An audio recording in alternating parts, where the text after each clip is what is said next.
जिस तरह से काम तेजी चल रहा है, आज इस विषय में और तितला रासेपुर की जो महिलाएं हमारे बेचारी तड़पती थी, जाने में रास्ता में अपनी पीड़ा को, दर्द को लेकर हमेशा असहनीय परिवार से सहती थी, क्या कहेंगे इस पे? देखिए, अच्छा चुनिए और सच्चा चुनिए, ये हमारे बुजुर्गों ने हमको बताया। लेकिन हम लोगों का दुर्भाग्य था, 20 साल पहले ये रोड बनी थी प्रधानमंत्री ग्राम सड़क योजना के तहत, यहाँ से 7 किलोमीटर और 3.5 किलोमीटर रोड पीडब्ल्यूडी के पास थी। लेकिन जब ये रोड बनी उसके बाद दोबारा उसकी कोई मरम्मत नहीं हुई। गांव का सामान्य रोड बनता है तो हर 5वें साल उसकी मरम्मत होती है। इस हिसाब से भी अगर इस रोड की मरम्मत हुई होती तो 3 बार इस रोड की मरम्मत हुई होती।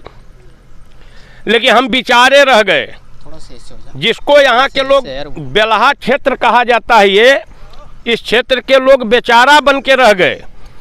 और जिनकी शासन सत्ता में मजबूती थी, जिनके सांसद थे, विधायक थे, उन लोगों ने कभी इस रोड के विषय में या इस क्षेत्र के विकास के विषय में नहीं सोचा, ये मैं कह सकता हूँ। ऐसा इसलिए क्योंकि माननीय अखिलेश जी के द्वारा इस्तीफा देने से जब सीट रिक्त हुई थी तो मैं उस गाड़ी में था जिस गाड़ी में भाई दिनेश लाल यादव निरहुआ जी यहाँ प्रचार के लिए जा रहे थे उचहुआ। मुझे वो जगह और वो समय याद है। वो उतरे थे तो एक गीत एकाएक उनके मन में, चूँकि कलाकार हैं जी, तो उनके मन में आया, उन्होंने गाया था कि हम अपन सांसद बेदर्दी भइल, गढ़ के गढ़ही बना के गइल। इतना वो लाइन मुझे याद है। और उन्होंने उचहुआ में, आप ही जैसे किसी चैनल के बंधु ने प्रश्न किया था, उन्होंने कहा था कि मैं सौगंध ले रहा हूं कि अगर यहाँ का सांसद हुआ तो इस रोड को बनवाऊंगा, और अगर इस रोड को नहीं बनवा पाया तो मैं इस रासेपुर से उचहुआ तक के बीच की दूरी में कभी कदम नहीं रखूंगा, चाहे कार्यक्रम के नाते चाहे किसी नाते। सांसद जी ने अपने वादा को पूरा किया। मुख्यमंत्री जी से लड़ना, झगड़ना, सिफारिश करना, चाहे जैसे। आज रासेपुर तितिरा मार्ग 3-4 दिन से बन रहा है। और मेरे भाई, मैं क्या बताऊं आपको, एक पॉलिटिकल व्यक्ति के नाते नहीं, इस क्षेत्र का रहने वाला हूं, इस नाते आंख से आंसू चल रही है जब यहाँ के लोग उत्साह में आपस में मिठाई बांट के खा रहे हैं कि जैसे लग रहा है कि उनको बहुत बड़ा कोई धन मिल गया हो। मैंने देखा परसों कंचनपुर में मिठाई बट रही थी, कल रासेपुर में मिठाई बट रही थी। ये इसके बाद कोई शब्द नहीं बचता है जो आपको मैं बता पाऊं कि कितनी अपार खुशी यहाँ के लोगों को है। और मैं माननीय सांसद दिनेश लाल यादव जी का इस क्षेत्र की जनता के तरफ से बहुत बहुत धन्यवाद ज्ञापित करता हूं। और एक चीज कहूंगा कि अगर दिनेश लाल यादव जी ने अपना किया हुआ वादा आपसे पूरा किया तो ऐ मेरे रासेपुर, ऐ मेरे उचहुआ, कंचनपुर, फद्दूपुर, इस इलाका के लोगों, वक्त आने पे आप भी अपने वादे को पर खरा उतरिएगा। इसी निवेदन के साथ सबको बहुत बहुत धन्यवाद, बहुत बहुत धन्यवाद, बहुत बहुत धन्यवाद। जिला महामंत्री किसान मोर्चा के रामेश्वर सिंह जी हैं। जिस तरह से टिप्पणियां चल रही है कि इस रोड को विधायक पूजा जी बनवा रहे हैं कि पूजा जी बनवा रहे हैं। देखिए, अभी आपका जो सवाल आया है जी, यह व्हाट्सएप के और समाचार चैनल जो आप सभी लोग चला रहे हैं उसके माध्यम से हम लोग भी ये कमेंट देख रहे हैं। लेकिन मैं पूछना चाहता हूँ इस आजमगढ़ की जनता से कि यहाँ पर आजमगढ़ में वर्तमान समय में 10 उनके विधानसभा के सदस्य चुन के गए हैं। आजमगढ़ लोकसभा में उनके 5 विधायक हैं। मैं पूछना चाहता हूँ इन्हीं लोगों से कि हमको ज़रा बता दीजिए आप कि आपका कोई लेटर है क्या? आपने किसी पीडब्ल्यूडी विभाग में आपकी विधायक ने, जिनका नाम आप ले रहे हैं, पूजा सरोज का, उन्होंने कोई लेटर पीडब्ल्यूडी में विभाग में लगाया क्या? माननीय मुख्यमंत्री जी से मिलकर कोई उन्होंने लेटर लगा के कोई डिमांड किया क्या? हमारे जो लोक निर्माण विभाग के मंत्री हैं जितिन प्रसाद जी, क्या उनके यहाँ जाके कोई उन्होंने लेटर लगाया, कोई डिमांड किया? ऐसा कुछ नहीं है। यह सब अफवाह फैलाई जा रही है। जब दिनेश लाल यादव जी इस मार्ग से गुजर रहे थे तो उन्होंने जनता से वादा किया था कि मैं यह रोड बनवाऊंगा और जब तक यह रोड नहीं बनवाऊंगा इस रोड पे नहीं आऊंगा।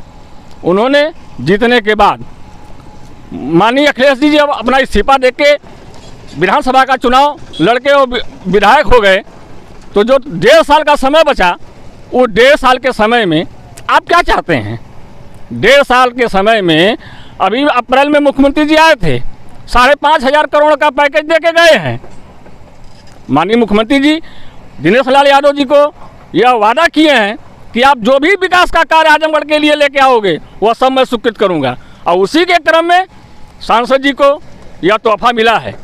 और मैं आपके चैनल के माध्यम से आजमगढ़ लोकसभा की जितनी भी जनता है, चाहे वह किसी भी दल का हो, सबके माध्यम से आज इस लोकसभा के लोकप्रिय सांसद दिनेश लाल यादव जी को बहुत बहुत धन्यवाद देता हूं कि उन्होंने इस रोड को बनवाने का काम किया। जो उन्होंने वादा किया था उस वादे को पूरा किया।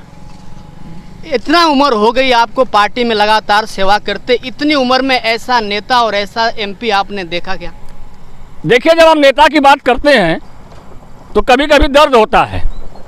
बहुत से लोग यहाँ चुनाव लड़े, यहाँ लोकसभा में चुनाव जीतकर आजमगढ़ सदर से रमाकांत जी गए। उनके बाद माननीय सांसद यहाँ पर मुलायम सिंह यादव 62,000 से चुनाव जीत कर गए। उनके बाद जब 2019 का चुनाव हुआ तो अखिलेश यादव जी यहाँ से चुनाव लड़े, 3.5 साल सांसद रहे। जब माननीय मुलायम सिंह यहाँ पर सांसद हुआ करते थे तब तो उन्हीं के सुपुत्र यहाँ पर मुख्यमंत्री थे जी। क्यों नहीं यह रोड बना? तब उनको यह दर्द नहीं महसूस हुआ यहाँ के जनता का?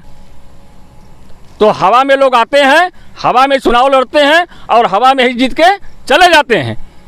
निरहुआ जी सड़क के मार्ग से उन्होंने यात्रा किया, सड़क के मार्ग से उन्होंने वोट मांगने का काम किया, और जो भी वादा किया उन्होंने, चाहे रासेपुर तितरा का मार्ग हो, चाहे बिलरियागंज रौना पार का मार्ग हो, चाहे महाविद्यालय संगीत महाविद्यालय जो हरिहरपुर में बन रहा है उसकी बात रही हो, अभी आपके बगल में रामगढ़ में जो पुल का निर्माण होना है उसकी स्वीकृति हो गई है, उसका धन भी आ गया है।